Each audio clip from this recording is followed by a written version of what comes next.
Hello, everyone. My name is Pierros Ntelis, and I'm an independent researcher at Aix-Marseille University. I would like to say a big thank you to the Cosmology from Home organizers for giving me the opportunity to do this nice talk in their conference. Today, I will talk about the probabilistic expanding universe under functor-of-actions theories. You see on the left a sketch of the space-time continuum, which has been augmented step by step from a particular space-time to a probabilistic space-time. And on the right, you see an interpretation of the functor-of-actions theories, where a cat can take several paths to pass through a room, and depending on the number of paths, this creates an axionic field in the whole space-time. Now, my short outline is the following. I'm going to discuss about a small introduction about these theories. Then I'm going to talk about the functor-of-actions. Then I'm going to talk about the probabilistic gravity and probabilistic universe, and then I will conclude and give some outlook. Now, in the heart of any theory of gravity, we have general relativity, which is the unique theory of a massless graviton. And this can be augmented and extended by breaking some assumptions, or by adding a field, or by a massive gravity. Now, the additional fields can be either scalar, vector, or tensors, and there's a lot of bibliography there. We have in scalar the Skorodeskiy theory that generalizes most of the theories that are very popular.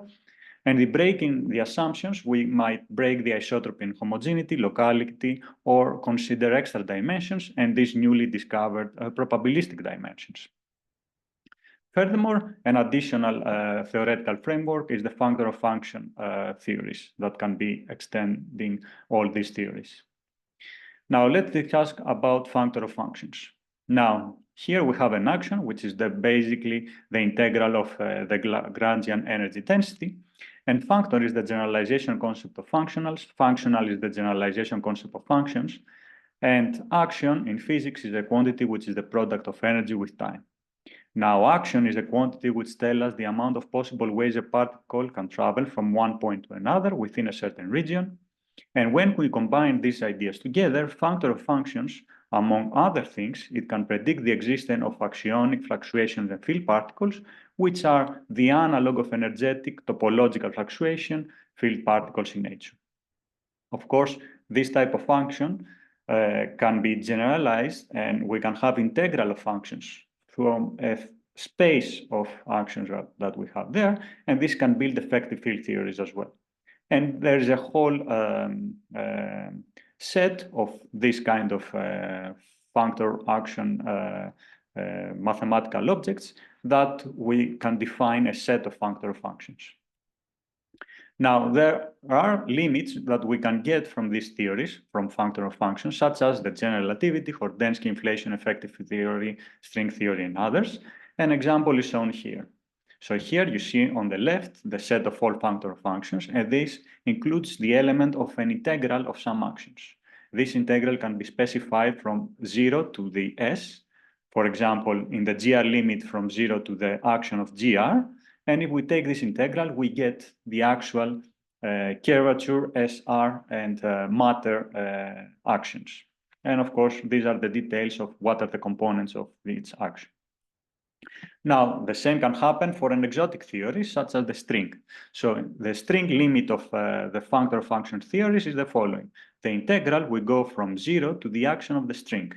And therefore, this gives us another type of action that describe the string particles. And you can see here the details, and if you want, you can pause the video and read the details.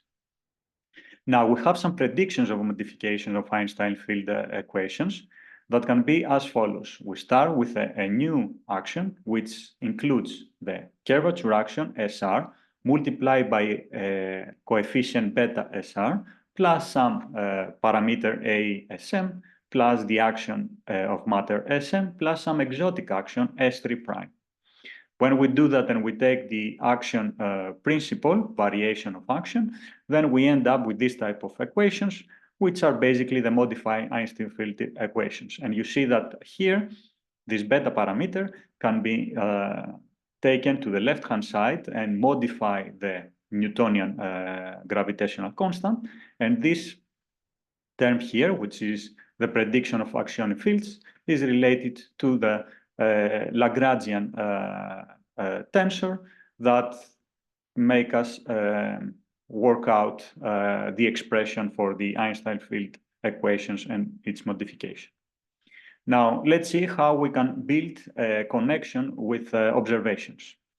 The prediction of axionic fields can be happen by choosing a special Lagrangian fluctuation. For example, if I choose this Lagrangian, which has just a coefficient delta R3 times a matrix which in the 0,0 component has the energy density, and plug that into the Einstein field equations, I can have a modified matter tensor, which looks like that. And therefore, by doing some algebra, you can show that the equation of state W is related to this delta L3 fluctuation of Lagrangian.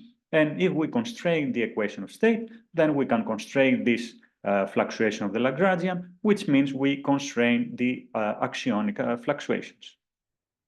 Now, another more sophisticated model is we can consider a quadratic effective field theory, where we have the standard SR action plus some quadratic term modified by a beta parameter.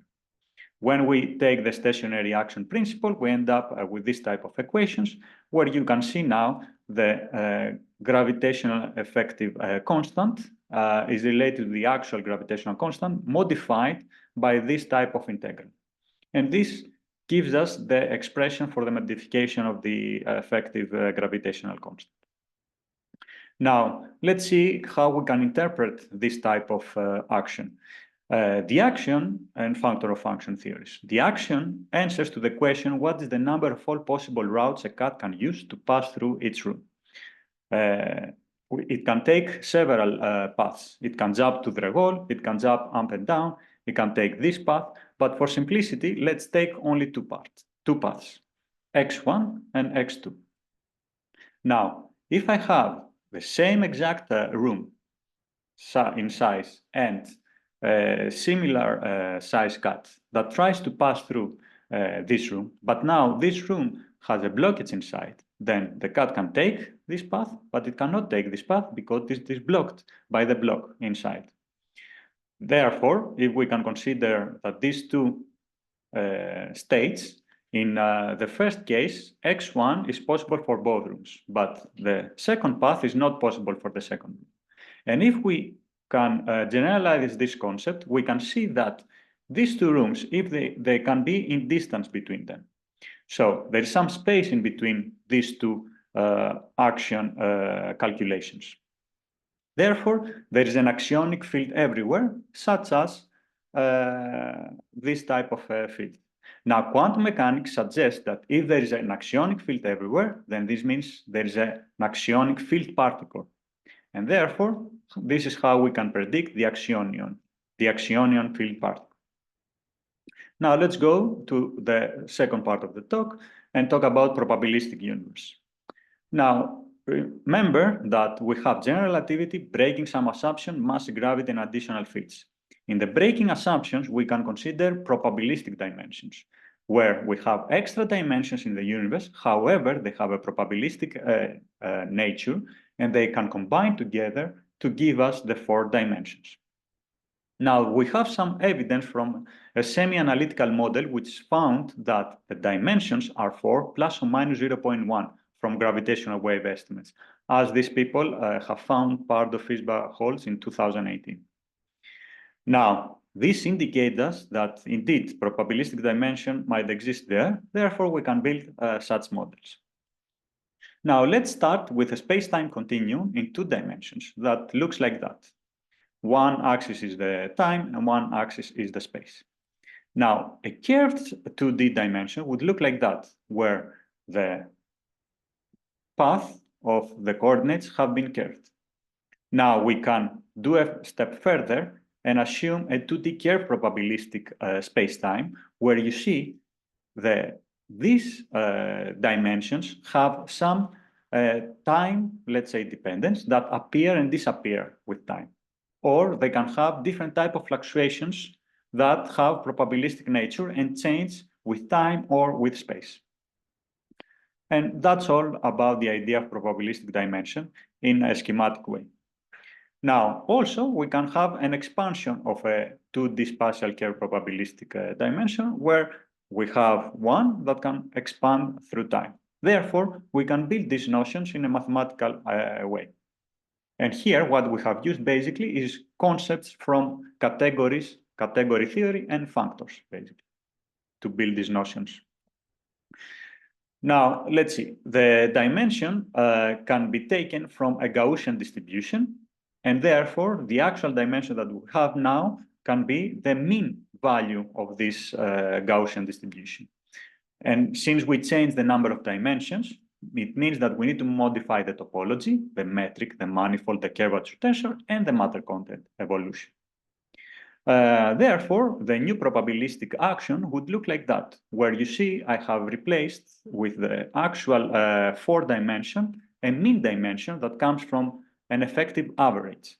And this will affect all components of the action, the infinitesimal element, the G, the determinant of the metric, R, the Ricci scalar, the Lagrangian matter, and that's it, in the standard model.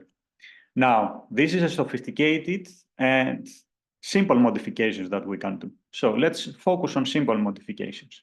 Instead of tackling the full problem, let's assume that the simple probabilistic metric, such as the one that describes perturbation theory in an FLRW universe, looks like that in conformal time. And then we have added the p squared t, which shows that the time changes with time according to some probabilistic nature. And when we do that, we can basically insert that to the Einstein field equations. And the Einstein field equations are modified, and here you can see where this probabilistic number appears, probabilistic function. And this modifies Einstein-Boltzmann equations, and you can find all the details in the document below. Now, there are connections of probabilities with information. Therefore, the information of an event is the minus log of the probability of an event. And the corresponding particle characterization is the following. Since we have this connection of information with probabilities, new kind of manifold metrics appear using probabilities and information, and therefore there is correspondence with particle characterization such as spatial, timions from time, probablons from probability, and information from informatons. Therefore, the outlook is the following. We have observational cosmology, and we have worked on standard clustering and order statistics with LSS and CMB.